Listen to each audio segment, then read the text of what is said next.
Alhamdulillahirabbil alamin. Wassalatu wassalamu ala asyrafil anbiya wal mursalin. Nabiyina wa sayyidina Muhammad wa ala alihi wa man tabi'ahum bi ihsan ila yaumiddin. Allahumma anfa'na bima 'allamtana wa 'allimna ma yanfa'una wa zidna ilma. Puji syukur kita panjatkan pada Allah. Salawat serta salam semoga tercurah pada Nabi yang mulia, Nabi besar kita Muhammad sallallahu alaihi wasallam. Pada kesempatan malam ini di Masjid Jami' Al-Adha, kita tidak di lapangan karena keadaan hujan. Kita akan melanjutkan kembali bahasan kita dari tafsir surat An-Nas, dari 3 surat favorit, dan melanjutkan pembahasan fikih ibadah. Baik, kita akan ulang lagi pembacaan tafsir surat An-Nas. Langsung dibaca Mas Edi, surat An-Nas kali artinya.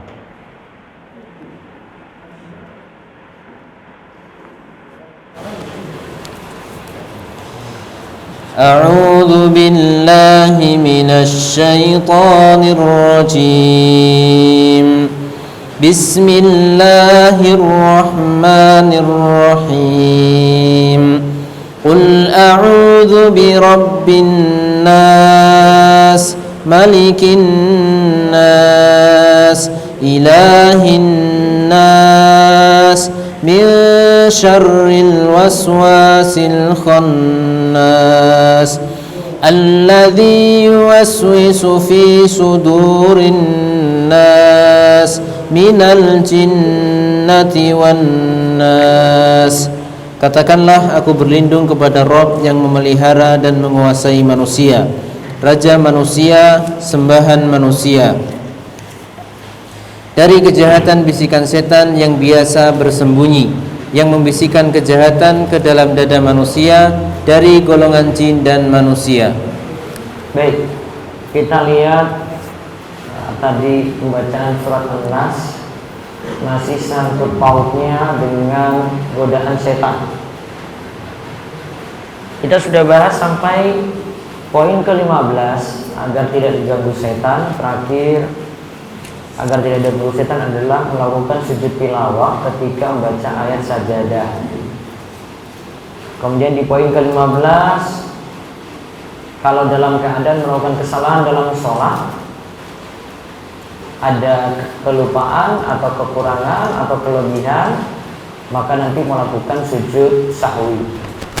Nah, kali ini kita lihat di poin ke-16 halaman 131. Tidak sholat ketika matahari terbit dan ketika matahari tenggelam. Nah, bisa dibaca. Dari Ibnu Umar radhiyallahu anhuma, Rasulullah sallallahu alaihi wasallam bersabda, Nah, la taharrau bi sholatikum tulu asy-syamsi wala ghurubaha fa innaha tatlu'u bi qarnai syaitanin. janganlah mengerjakan salat kalian ketika matahari terbit dan matahari tenggelam, karena ketika itu terbit 2 tanduk setan. Nah, terus masih mirip dengan hadis itu dari Anas bin Malik radhiyallahu anhu. Rasulullah sallallahu alaihi wasallam bersabda, la tusallu inda tulu'i syamsi wala inda ghurubiha fa innaha tatlu'u wa taghrubu ala qarni syaitanin wa sallu baina dzalika ma syi'tum. Janganlah solat ketika matahari terbit dan janganlah solat ketika matahari tenggelam, karena ketika itu matahari terbit dan tenggelam di atas tanduk setan. Solatlah di antara itu semau kamu. Baik, sekarang kita lihat 2 hadis tadi menunjukkan tidak boleh sholat ketika matahari terbit dan tidak boleh sholat ketika matahari tenggelam. Tidak boleh sholat pertama ketika matahari terbit, tulu isyamsi. Kemudian tidak boleh sholat ketika matahari tenggelam. Ya, berarti mau masuk setelah subuh mau matahari terbit nggak boleh sholat. Begitu juga mau masuk maghrib, ya, ketika matahari proses tenggelam tidak boleh sholat pula. Karena ketika itu muncul dua tanduk setan. Nah, sekarang kita lihat dari Al-Ala bin Abdurrahman. Dari Al-Ala bin Abdurrahman bahwasannya ia pernah menemui Anas bin Malik di rumahnya di Basrah ketika beliau selesai dari sholat zuhur. Rumah beliau berada di samping masjid. Ketika Al-Ala bertemu dengan Anas, Anas bertanya, "Apakah kalian sudah sholat asar?" "Kami baru saja selesai dari sholat zuhur," jawab Al-Ala. Anas memerintahkan mereka untuk sholat asar. Setelah mereka sholat, Anas berkata bahwa ia pernah mendengar Rasulullah SAW bersabda. Rasulullah SAW itu bersabda, ini disuruh sholat asar tadi ya, mereka baru sholat zuhur. Tilka sholatul munafik. Anas memerintahkan mereka untuk sholat asar. Setelah mereka sholat, Anas berkata bahwa ia pernah mendengar Rasulullah SAW bersabda, tilka sholatul munafik, yajlisu yarkubu asyamsa hatta idza kanat baina qarnai syaitani qama fanaqaraha arba'an la yazkurullaha fiha illa qalila. Ini adalah salat orang munafik. Ia duduk hingga matahari berada antara dua tanduk setan. Lalu ia mengerjakan salat asar 4 rakaat dengan cepatnya. Ia hanyalah mengingat Allah dalam waktu yang sedikit. Nah, berarti kita itu jangan sholat asar mepet-mepet. Jangan sholat asar terlalu mepet dengan waktu maghrib. Akhirnya karena terlalu mepet, pingin sholatnya cepat-cepat. Itu kalau orang habis negal itu, terus suruh ngasar. Biasanya kalau dekat maghrib, akhirnya dia sholatnya ngebut. Wah, sebentar lagi nih azan maghrib. Nah, di sini dikatakan itu sholatnya orang munafik. Ia duduk hingga matahari berada di antara dua tanduk setan, yaitu antara matahari terbit atau matahari tenggelam. Lalu ia mengerjakan sholat asar 4 rakaat dengan cepat. Fanaqaraha. Dia mengerjakannya dengan cepat. Lalu dikatakan la yazkurullaha illa qalila. Dia hanyalah mengingat Allah sebentar saja. Nah, berarti jangan sholat cepat-cepat. Di antara sebab sholat cepat itu adalah karena waktunya mepet. Contoh tadi sholat asar diundur sampai mau dekat maghrib. Nah, itu jangan dilakukan seperti itu. Nah, sekarang kita lihat ke-17, membaca zikir pagi lan petang. Ini juga jadi sebab kita tidak diganggu setan. Jaga rutin zikir pagi dan petang. Dari Utsman bin Affan radhiyallahu anhu, ia berkata Rasulullah sallallahu alaihi wasallam bersabda. Ini diantara bacaan zikir pagi petang dan manfaatnya. Ma min abdin yaqulu fi sabahin kulli yaumin wa masa'in kulli lailatin bismillahilladzi la yadurru ma'asmi syai'un fil ardi wala fis sama' wa huwas samiul alim salasa marratin illa lam yadurruhu syai'un. Tidaklah seorang hamba mengucapkan setiap pagi dari setiap harinya dan setiap petang dari setiap malamnya kalimat bismillahilladzi la yadurru ma'asmihi syai'un fil ardi wala fis sama'i wa huwas samiul alim. Artinya, dengan nama Allah yang dengan namanya tidak ada sesuatu pun yang membahayakan di bumi dan tidak juga di langit. Dan dialah yang maha mendengar lagi maha mengetahui. Sebanyak 3 kali, maka tidak akan ada apapun yang membahayakannya. Baik, bacaannya apa tadi? Bismillahilladzi la yadurru ma'asmihi syai'un fil ardi wala fis sama' wa huwas samiul alim. Kula tuntun nggih. Bismillahilladzi la yadurru ma'asmihi ma'asmihi syai'un syai'un fil ardi fil ardi wala fis sama' wala fis sama' wa huwas samiul alim. Bismillahilladzi la yadurru ma'asmihi syai'un fil ardi wala fis sama' wala fis wa huwas samiul alim. Nah, manfaatnya tadi siapa yang baca ini maka tidak ada yang nanti membahayakan dirinya. Dapat perlindungan berarti, termasuk membahayakan dirinya gangguan setan. Berarti setan akan sulit ganggu kalau kita rajin baca zikir petang seperti tadi, zikir pagi petang seperti tadi. Juga dalam akhir hadis di atas lanjutannya tadi ya, baca. Dalam akhir hadis di atas disebutkan bahwa Aban bin Uthman menderita lumpuh sebagian. Lantas ada seseorang yang mendengar hadis dari Aban lalu memperhatikan dirinya. Aban berkata, Malaka tanzuru ilayya, wallahi ma kadzabtu ala Utsmana wala kadzaba Utsmanu ala Nabi sallallahu alaihi wa ala alihi wasallam, walakinnal yawma alladzi asabani fihi ma asabani ghadibtu fanasitu an aqulaha. demi Allah, kenapa engkau terus memperhatikan aku seperti itu? Aku tidaklah mendustakan hadis dari Uthman. Uthman pun tidak mungkin berdusta atas nama Nabi sallallahu alaihi wasallam. Akan tetapi hari ini terjadi apa yang sudah terjadi. Aku sedang marah, lantas aku lupa membaca zikir di atas. Nah, gara-gara dia lupa baca zikir Bismillahilladzi la yadurru ma'asmi syai'un fil ardi wala fis sama' wa samiul alim. Dia lupa baca karena lagi marah. Akhirnya dia lumpuh sebagian. Aban bin Utsman. Padahal Aban bin Utsman itu yang meriwayatkan hadis ini. Tapi karena dia lalai, dia lupa dari baca zikir, akhirnya lumpuh sebagian. Nah, itu namanya orang kena bahaya itu gara-gara melupakan zikir. Berarti di antara kiat lagi supaya selamat dari gangguan setan adalah rutin baca zikir pagi dan petang.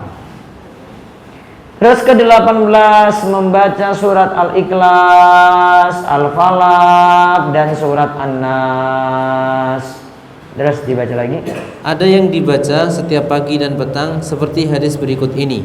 Dari Mu'adz bin Abdullah bin Khubayb, dari bapaknya ia berkata. Nah, ini tentang keutamaan membaca surat Al-Ikhlas, Al-Falaq dan surat An-Nas. Dari Mu'adz bin Abdullah bin Khubayb tadi, dari bapaknya ia berkata. Langsung baca artinya. Pada malam hujan lagi gelap gulita, kami keluar mencari Rasulullah sallallahu alaihi wasallam untuk sholat bersama kami. Lalu kami menemukannya. Beliau bersabda, "Apakah kalian telah sholat?" Akan tetapi sedikit pun aku tidak berkata-kata. Beliau bersabda, "Katakanlah." Akan tetapi sedikit pun aku tidak berkata-kata. Beliau bersabda, "Katakanlah." Akan tetapi sedikit pun aku tidak berkata-kata. Kemudian beliau bersabda, "Katakanlah," hingga aku berkata, "Wahai Rasulullah, apa yang harus aku katakan?" Rasulullah sallallahu alaihi wasallam bersabda, "Katakanlah, bacalah surah Qul huwallahu ahad, surah Al-Ikhlas, dan Al-Mu'awwidhatain, surah Al-Falaq dan An-Nas, ketika sore dan pagi sebanyak 3 kali. Maka dengan ayat-ayat ini akan mencukupkanmu, menjagamu dari segala keburukan." Nah, agar kita terjaga dari segala keburukan, rutin baca setiap pagi dan setiap petang. Pagi itu masuk subuh sampai matahari terbit. Mau lanjut setelah itu juga sebenarnya masih boleh. Jadi zikir pagi itu batasan akhirnya sampai mau masuk zuhur. Adapun zikir petang bisa habis asar sampai maghrib, atau bisa manfaatkan juga waktu sudah masuk maghrib sampai pertengahan malam sekitar jam 11. Nah, di sini suruh baca 3 surat, masing-masing 3 kali. Al-Ikhlas 3 kali, Al-Falaq 3 kali, terus surat An-Nas 3 kali. Nah, terus dibaca lagi. Tiga surah ini juga bisa dibaca bebas pada waktu kapanpun. Nah, baca bebas waktu kapanpun, tidak hanya pagi dan petang juga boleh. Coba lihat tadi dari Uqbah bin Amir al-Juhani, ia berkata, langsung artinya, di antara kami, aku menuntun Rasulullah SAW dengan untanya pada suatu peperangan. Beliau berkata, wahai Uqbah, ucapkanlah, aku pun mendengarkannya. Kemudian beliau berkata, wahai Uqbah, ucapkanlah, aku pun mendengarkannya. Kemudian beliau berkata yang ketiga kalinya, aku pun bertanya, apa yang mesti aku ucapkan? Beliau membaca, Qul huwallahu ahad. Lantas beliau membaca surah Al-Ikhlas hingga menghatamkannya. Kemudian beliau membaca Qul a'udzu birabbil falaq. Aku lantas membaca bersama beliau hingga menghatamkannya. Kemudian beliau membaca Qul a'udzu birabbin nas. Aku lantas membaca bersama beliau hingga menghatamkannya. Terakhir beliau berkata, tidak ada seorang pun yang berlindung dari segala keburukan seperti orang-orang yang berlindung dengan tiga surah tersebut. nah, tidak ada seorang pun yang berlindung dari segala keburukan seperti orang-orang yang berlindung dengan tiga surat tadi. Apa surat tadi? Al-Ikhlas, Al-Falaq, dan An-Nas. Ini tidak ditentukan waktunya, maka waktunya berarti bebas kapanpun. Terus kita lihat lagi keutamaan yang lainnya agar tidak diganggu setan. Lakukan sholat duha. Lakukan sholat duha 4 rakaat. Lakukan sholat duha 4 rakaat. Dari Nu'aim bin Hammar al-Ghatafani radhiyallahu anhu, Rasulullah sallallahu alaihi wasallam bersabda, qala rabbukum tabaraka wa ta'ala ibna adam sholli li 4 raka'atin awalan nahari akfika akhirahu. Allah tabaraka wa ta'ala berfirman, wahai anak Adam, salatlah untukku sebanyak 4 rakaat pada awal siang, maka itu akan mencukupimu di akhir siang. Nah, terus Al-Azim Abadi mengatakan, Al-Azim Abadi mengatakan, hadis ini bisa mengandung pengertian bahwa salat duha akan menyelamatkan pelakunya dari berbagai hal yang membahayakan. Pengertian lainnya, salat duha dapat menjaga dirinya dari terjerumus dalam dosa, atau ia pun akan dimaafkan jika terjerumus di dalamnya. Maknanya pun bisa lebih luas dari yang disebutkan di sini. ya, hadis ini bisa mengandung pengertian bahwa sholat duha akan menyelamatkan pelakunya dari bahaya. Tadi berapa rakaat? 4. Bisa lakukan 2-2 lebih afdal daripada 4 sekaligus. Pengertian lainnya, sholat duha dapat menjaga diri dari terjerumus dalam dosa, atau kalau sudah terjerumus nanti Allah maafkan. Bisa maknanya lebih luas daripada itu. Terus At-Tibi dalam Tuhfa Al-Awadhi mengatakan, At-Tibi berkata, engkau akan diberi kecukupan dalam kesibukan dan urusanmu, serta akan dihilangkan dari hal-hal yang tidak disukai setelah engkau sholat hingga akhir siang. Maksud hadis adalah selesaikanlah urusanmu dengan beribadah pada Allah di awal siang, di waktu duha, maka Allah akan mudahkan urusanmu di akhir siang. nah, di sini disebut selesaikanlah urusanmu dengan beribadah pada Allah di awal siang, maka Allah akan mudahkan urusanmu di akhir siang. Nah, terus yang ke-20, meminta perlindungan kepada Allah untuk anak kecil. Meminta perlindungan kepada Allah untuk anak kecil. Nah, ini artinya anak kecil itu dibacakan doa perlindungan supaya dilindungi oleh Allah. Istri Imran ketika melahirkan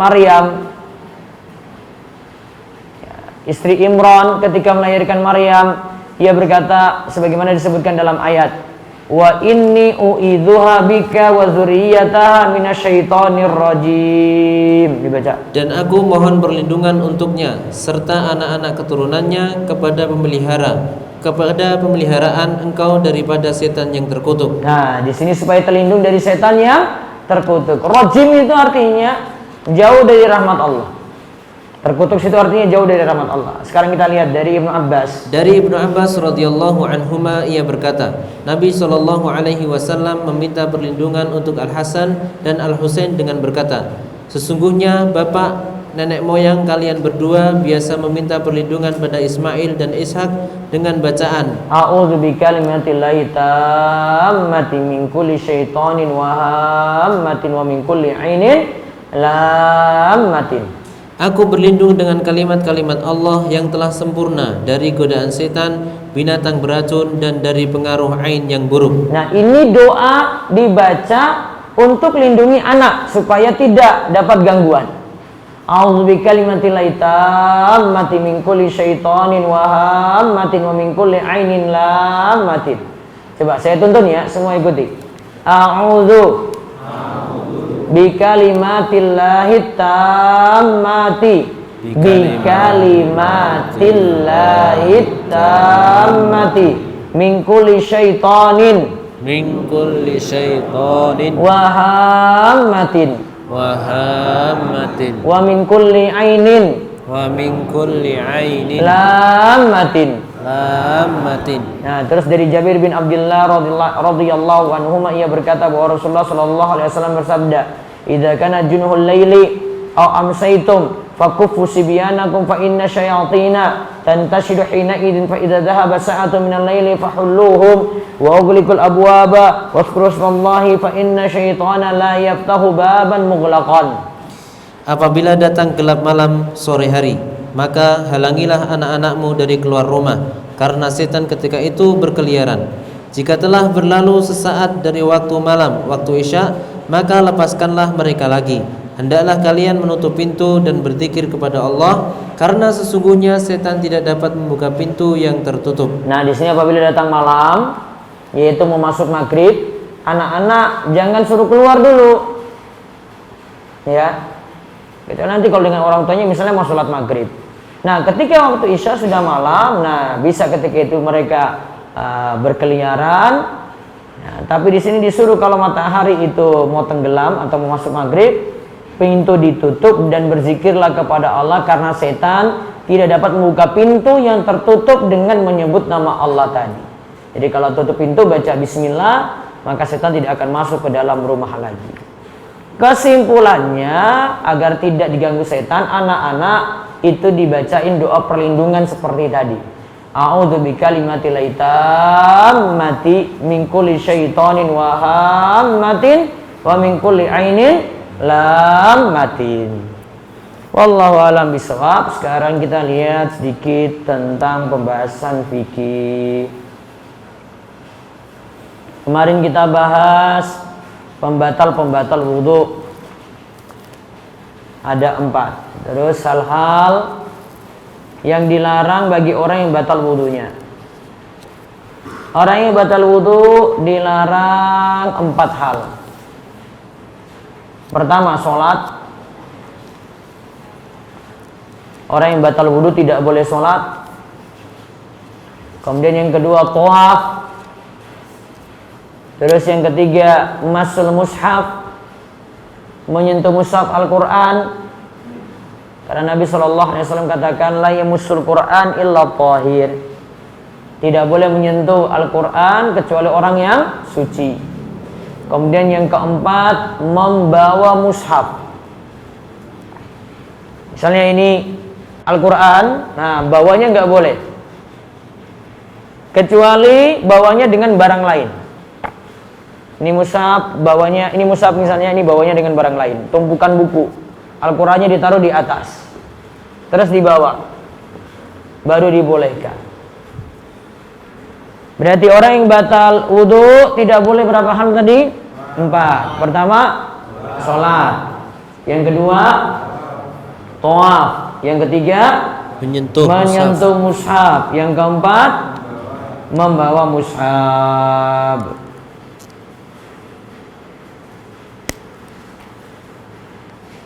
Nah, terus sekarang kita lihat mandi wajib. Mandi wajib, mandi itu artinya al-ghuslu, di sini artinya adalah as-sailan, mengalir. Kalau secara syar'i artinya sailanul ma'i ala jami'il badani biniyatin makhsusatin, mengalirkan air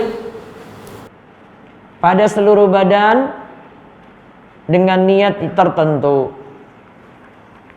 mengalirkan air pada seluruh badan dengan niat tertentu.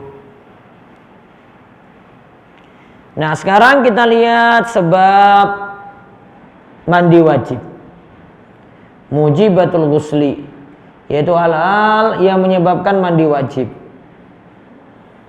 Disebutkan oleh para ulama Syafi'iyah, yang pertama disebutkan ada 6. Yang menyebabkan mandi wajib itu ada 6. Pertama, ilajul hasyafa fil farji.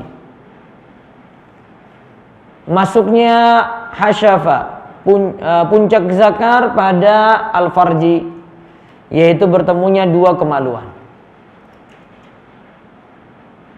Berarti hubungan intim, walaupun tidak keluar mani, disuruh mandi wajib. Kemudian yang kedua, khurujul mani, keluarnya mani. Ini juga menyebabkan mandi wajib. Yang ketiga, haid, yaitu berhentinya darah haid, disuruh mandi pula. Ya, disuruh mandi pula.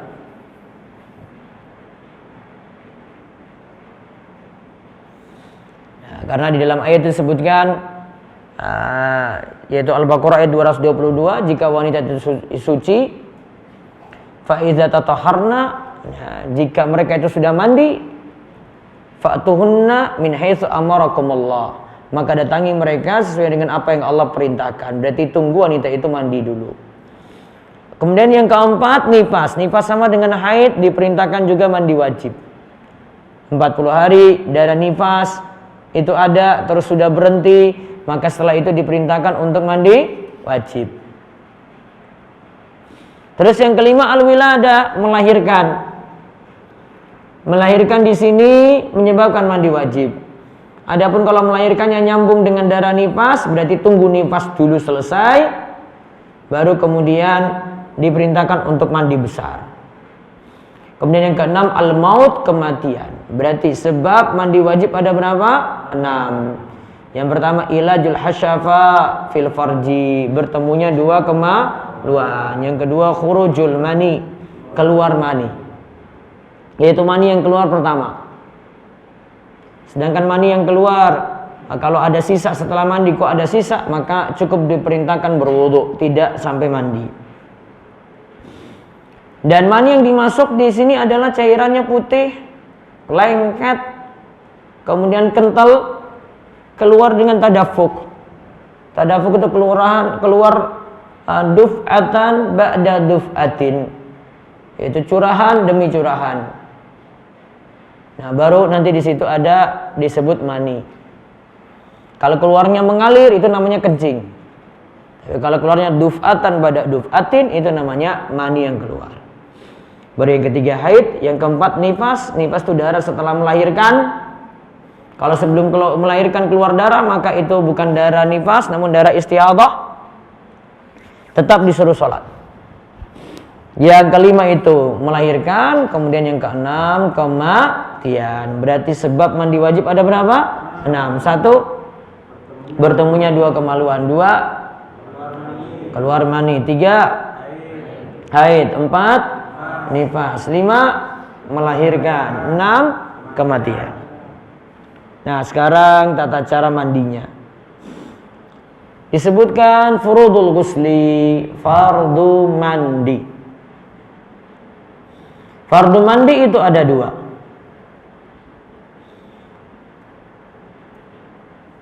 Yang pertama, niat untuk mandi menghilangkan hadas besar. Yang kedua, ta'mimul badani bil ma'i, mengguyurkan air ke seluruh badan. Mengguyurkan air ke seluruh badan. Berarti rukun mandi ada berapa? 2. Yang pertama apa? Niat. Kemudian yang kedua, mengguyurkan air ke seluruh badan.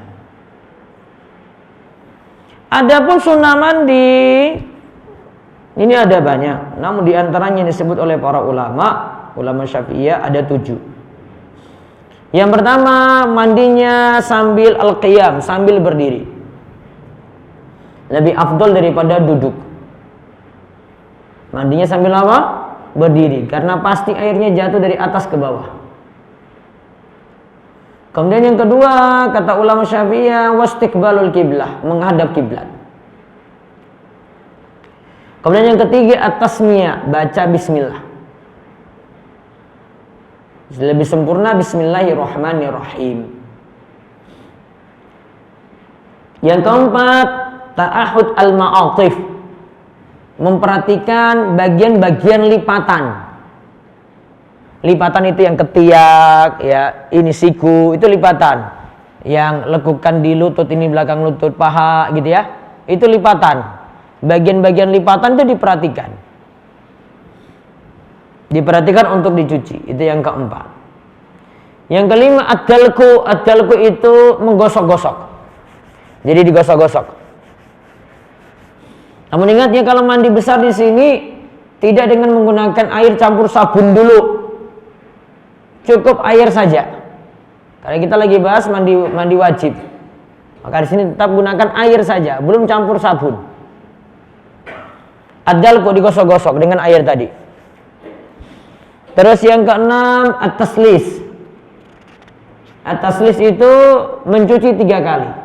3 kali. Kepala disiram 3 kali, badan nanti disiram 3 kali, kaki nanti disiram 3 kali. Kemudian disunahkan yang ketujuh, lakukan berurutan.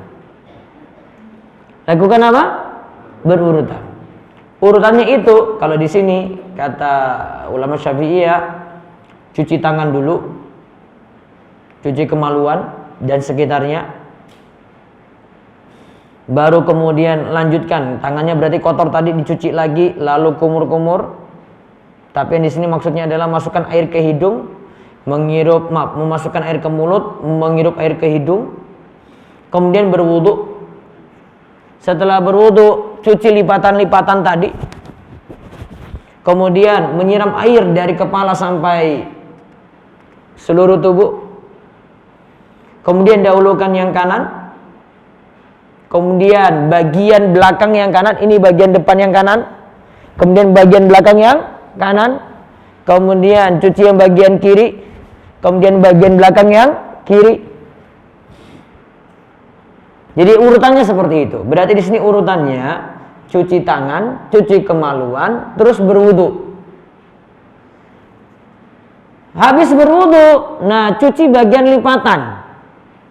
Habis cuci bagian lipatan, cuci dari kepala. Terus badan. Dahulukan yang mana? Kanan dulu. Kanan depan, terus kanan belakang. Terus kiri depan, terus kiri belakang. Coba urutannya, coba diulang. Cuci tangan dulu. Terus cuci kemaluan. Terus berwudu kan? Nanti ada kumur-kumur dari berwudu, cuci tangan, kumur-kumur lagi gitu.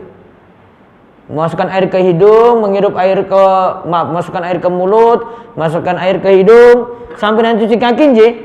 Nah, setelah itu siram kepala. Iya tak? Bagusnya tadi 3 kali ya, siram kepala. Setelah itu, tadi lipatan dulu ya. Setelah berwudu lipatan dulu. Terus habis itu siram kepala. Habis siram kepala, anggota badan yang kanan. Belakangnya juga. Terus anggota badan yang kiri, belakangan juga. Dan nanti terakhir kalau disebutkan dalam hadis, cuci kaki di tempat yang terpisah. Jadi kalau mau digabungkan, rukun mandi yang wajibnya cuma 2, niat sama menyiramkan air ke seluruh badan. Adapun sunnah mandi ada berapa? 7. Berdiri, menghadap kiblat, baca bismillah yang ketiga, mencuci bagian lipatan, ya tak? Kemudian yang kelima, menggosok-gosok. Yang keenam, cuci 3 kali. Yang ketujuh, lakukannya berurutan. Dari cuci tangan, cuci kemaluan, terus berwudu, terus cuci bagian lipatan, terus kepala, ya tak? Terus anggota tubuh yang kanan, depannya, terus belakangnya, terus anggota tubuh yang kiri, depannya, terus belakangnya, baru kemudian mencuci kaki. Itu sunnah mandinya. Adapun nanti mandi-mandi yang sunnah, insya Allah kita bahas pekan depan. Mudah-mudahan nggak hujan, nanti kajiannya di lapangan. Ada pertanyaan silakan. Ye.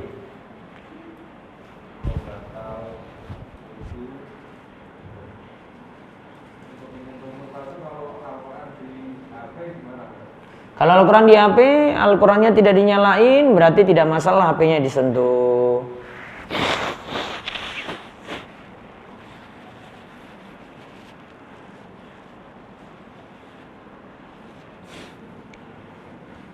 Gitu nggih? Ya. Ada lagi yang di sini? Baik. Ada yang bisa baca yang di YouTube apa di Zoom itu? Ya.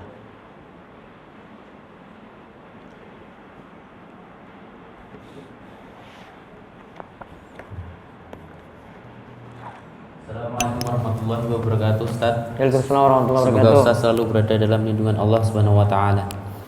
Afwan, izin 2 pertanyaan. 1. Zikir pagi petang bolehkah dibaca melalui kitab atau buku karena belum hafal? Ya boleh, tapi lebih dihafal lebih bagus daripada baca lewat buku. Dan apakah manfaatnya sama saja dengan dihafal? Lebih bagus dihafal. Terus berikutnya lagi. Yang kedua, apakah jika mandi wajib setelah berwudu tidak sengaja memegang kemaluan, apakah wudunya batal dan apakah membatalkan mandi? Man massa dzakara falyatawadda. Siapa yang memegang kemaluannya maka ulangi wudu. Berarti wudunya batal. Baiknya ulangi wudu lagi terus mandi. Ada lagi? Sampun. Sampun. Sini lagi ada yang bertanya? Di radio ada? Radio? Rudi.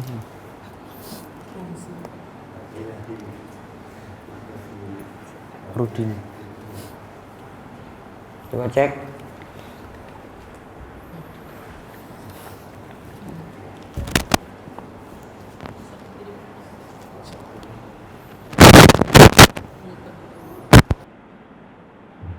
Assalamualaikum warahmatullahi wabarakatuh.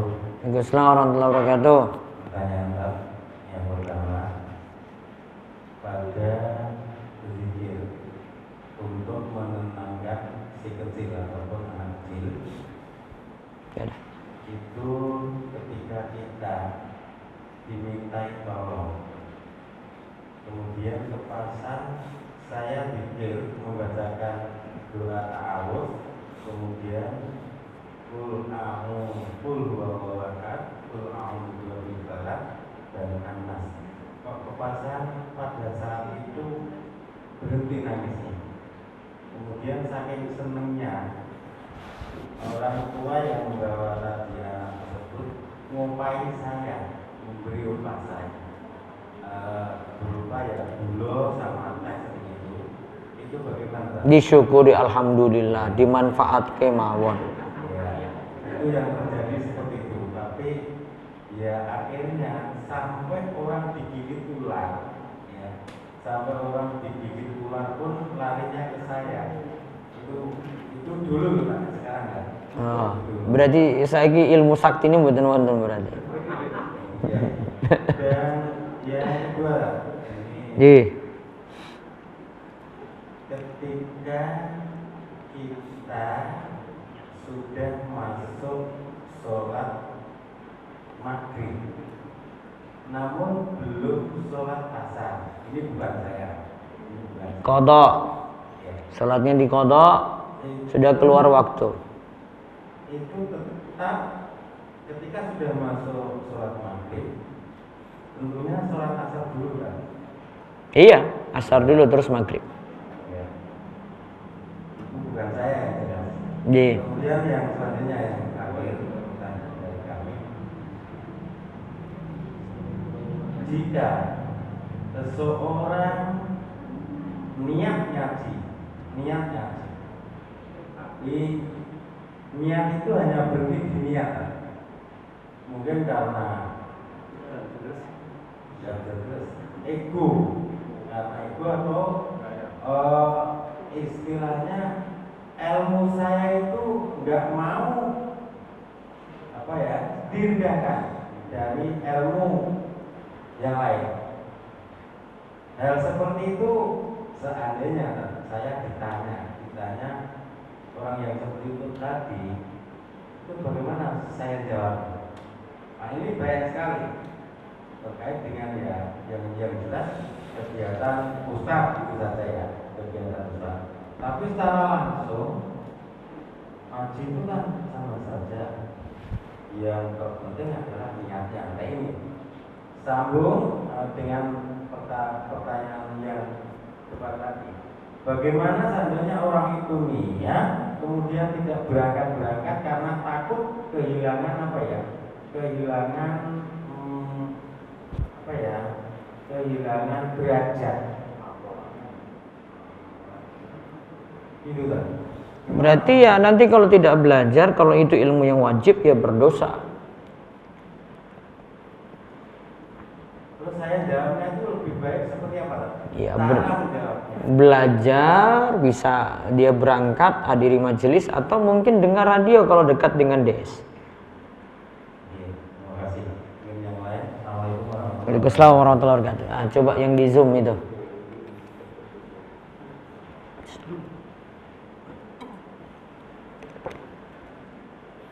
Silakan. Ya, Ummu Yasin silakan. Ya. Waalaikumsalam warahmatullahi wabarakatuh. Pertanyaan Ustaz, tadi doa anak yang untuk tidak diganggu setannya bisa diulang kembali Ustaz yang pertanyaan pertamanya? Nanti bisa baca di rumaisa.com Anda, Bu. Oke Ustaz. Nanti cari di kata kunci agar tidak diganggu setan, itu sudah saya cantumkan 40 kiat ini. Nanti bisa lihat di nomor ke-20. Itu buku yang mana ya Ustaz? Ya boleh lihat itu buku yang Tafsir Jalalain 3 surat favorit. Terus yang kedua pengen tanya juga Ustaz, ini akhir-akhir ini si Yasin kayaknya sejak bulan ini ya, bulan pergantian tahun Masehi ini kayaknya dia sering banget kayak melihat sesuatu gitu. Jadinya aku sering bacain tuh seperti Lailul Qadri kalau alhamdulillah wa ala kulli syai'in qadir, itu suara paling keras kan. Setelah itu dia bilang masih kelihatan tidak kelihatan. Itu apa benar tuh anak masih kecil kayak sensitif banget seperti kakaknya dulu waktu kecil, kakaknya sering banget melihat gitu. Tapi sekarang kalau abangnya yang nomor 2 tidak pernah, tapi yang sekarang si Yasin kayak sering ngelihat itu. Apa ya Ustaz kiat-kiatnya Ustaz? Dibacakan zikir terus dan rutinkan zikir pagi petang. Ini tadi sama tadi doa yang dari Ustaz yang itu juga dibacakan juga ya Ustaz ya setiap Iya. waktu. Iya. Terus yang ketiganya Ustaz itu dia